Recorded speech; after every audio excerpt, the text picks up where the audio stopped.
Be me, 26. Corporate drone, work 9-5 in logistics. Decent shape, nothing special, just trying to survive. Dating Tiffany for 2 years. Tiffany is 24. High maintenance doesn't even cover it. Thinks she's the main character in a movie nobody is watching. Obsessed with aesthetics and lifestyle. We need to go to her parents' place for the holidays. Flights are insane prices. I suggest driving. She says her car is too delicate for a road trip. It's a Civic. My car is in the shop. She suggests the bus. Says it'll be romantic and vintage travel vibes. I know she just saw some TikTok about romanticizing public transport. Reluctantly agree. Day of the trip. Arrive at the Greyhound station. It is not aesthetic. It smells like despair, stale urine and floor cleaner. Tiffany shows up with 3 massive suitcases. I'm holding one duffel bag. Babe, you carry these. I need my hands free for content. She's filming a travel with me vlog. People are staring. Not in a good way. We board the bus. She complains about the seats immediately.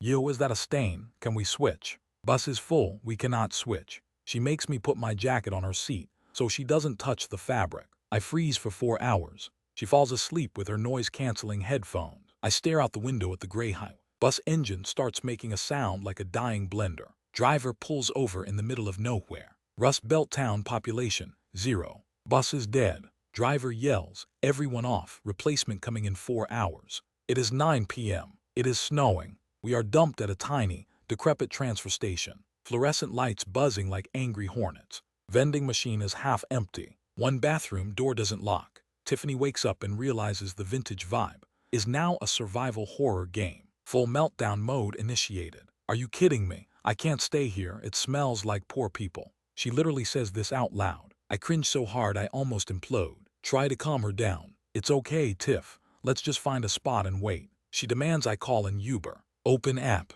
Nearest car is 45 minutes away and costs $300 because of the snow. I tell her no. She screams, you don't care about my safety. I'm an influencer. I can't be seen here. She has 1,200 followers, mostly bots. She sits on her biggest suitcase, refusing to touch the waiting room chairs. Demands I stand guard. I'm tired, hungry, cold. Look around the station. About 20 other stranded passengers. Angry businessman yelling into phone. Mother with crying baby. Old guy sleeping on a bench. And then I see her. Girl sitting against the far wall near the heater. Let's call her Sarah. Maybe 25. Wearing a battered, oversized hoodie and leggings. Messy bun, no makeup. Reading a thick paperback book. Has a giant hiking backpack next to her. She looks completely unbothered. Zen master of the bus station. Tiffany is currently berating the poor ticket agent behind the glass. Do you know who I am? I will ruin this company on Yelp. Ticket agent looks like he wants to walk into the snow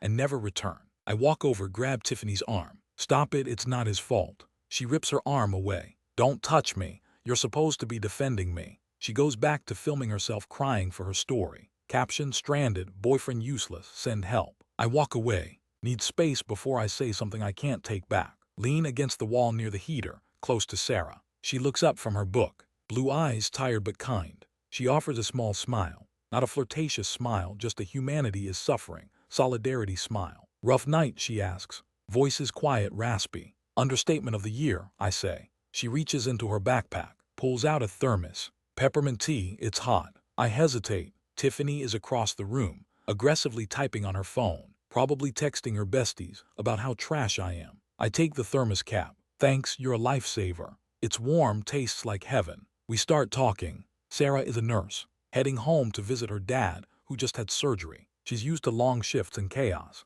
This is nothing, she says, gesturing to the grim station. At least nobody is bleeding. We laugh. It's the first time I've laughed in weeks. Tiffany notices. Radar lock. She stomps over, clacking heels on dirty linoleum. Who is this? She demands, looking at Sarah like she's a cockroach. This is Sarah. She gave me some tea. Tiffany sneers. We don't take drinks from strangers. That's how you get drugged. Sarah doesn't get offended, just shrugs and screws the cap back on. Suit yourself. Tiffany drags me away. Why are you flirting with the homeless girl? She's a nurse, Tiff, and I wasn't flirting. You were laughing. You never laugh with me. Maybe because you're always screaming. I mumble. What did you say? Nothing. Hours pass. Snow gets heavier. Replacement bus is delayed again. Power in the station flickers and dies. Emergency lights kick on. Dim, eerie orange glow. Heating goes off. Temperature drops fast. Everyone is groaning. Tiffany is shivering, teeth chattering. She's wearing a crop top and a thin, fashion jacket.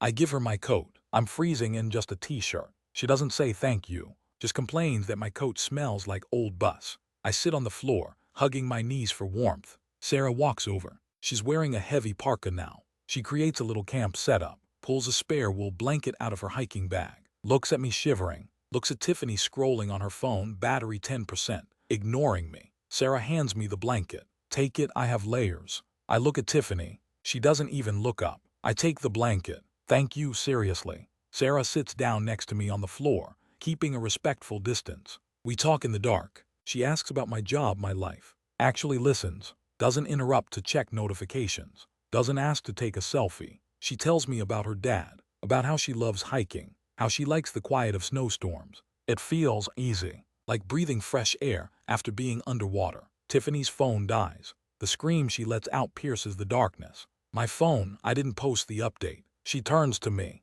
Give me your phone. I need mine for the bus updates, Tiff, and I'm at 20%. I don't care, give it to me. She tries to grab it. I pull back. No. Silence. The whole station goes quiet. Tiffany looks shocked. Excuse me. I said no. Read a book. Look out the window. Just stop. She stands up, shaking with rage. You are the worst boyfriend in history. If you loved me, you would have chartered a helicopter. We are in a blizzard, Tiff. Reality check. She points at Sarah. It's her, isn't it? You want to bang the granola girl. Sarah looks up, calm as a lake. I'm just reading my book, miss. Tiffany kicks Sarah's backpack. Shut up, trash. That's it. Something snaps in my brain. The tether holding me to this miserable relationship finally breaks. I stand up, tower over Tiffany. Don't talk to her like that. Oh, you're defending her? Fine, we're done. She crosses her arms, waiting for me to beg. Waiting for the no baby, I'm sorry, you're right routine. I look at her, really look at her. The snarl on her face.